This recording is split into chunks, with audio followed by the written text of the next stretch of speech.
Sizni motoringiz ham mana shunaqa detonatsiya bilan ishlashini 4 ta sabab bo'ladi. Hozir sizlarga bularni birma-bir ko'rsatib tushuntirib beramiz. Xo'p, undan oldin sizlar like bosib, qo'llab-quvvatlab qo'yinglar. Obuna bo'lmagan bo'lsanglar, obuna bo'lib qo'yinglar. Xo'p, birinchi sababimiz nima bo'lishi mumkin? Motor bunaqa detonatsiya bilan ishlayotganning sababi motor podushkamiz eskirgan bo'lishi mumkin. Motor podushkani alishtirishimiz kerak. Bu birinchi sababi. Ikkinchi sababi motor ichidagi klapanlarimiz, ya'ni kompressiyamiz yaxshi bo'lmasligi mumkin. O'sha kompressiyani tekshirib, bitta diagnostika qilishimiz kerak. Uchinchi sababi avtomobilni programmasidan bo'lishi mumkin, ya'ni nastroykadan chiqib ketgan bo'lishi mumkin yoki mashina vaqt davomida havo berishi yoki injektorni benzin sepishlari nastroykasi chiqib ketgan bo'lishi mumkin. Bu uchinchi sababi. To'rtinchi sababi esa yonish sistemasi. Ya'ni bu yerda nima bo'ladi? Benzin nasos, benzinning kachествоsi va injektorlarni sepishi bu detonatsiyaga sabab bo'lishi mumkin. To'rtinchi sabab bo'yicha hozir sizlar bilan gaplashamiz.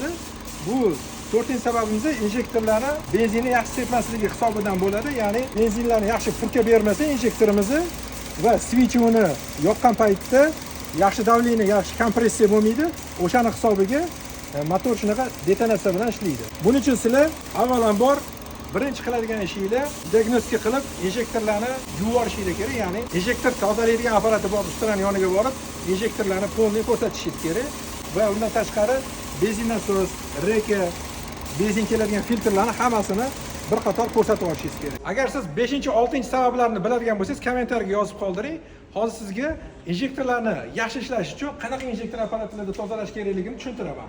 Hop, bu injektor apparatimiz GDI injektor, ya'ni GDI yuqori bosimli injektorlarni bemalol test qila oladi. Undan tashqari piezo injektorlarni ham bemalol yuvib beradi. Mana bu bitta rasmlar bilan ko'rsatib qo'yishgan.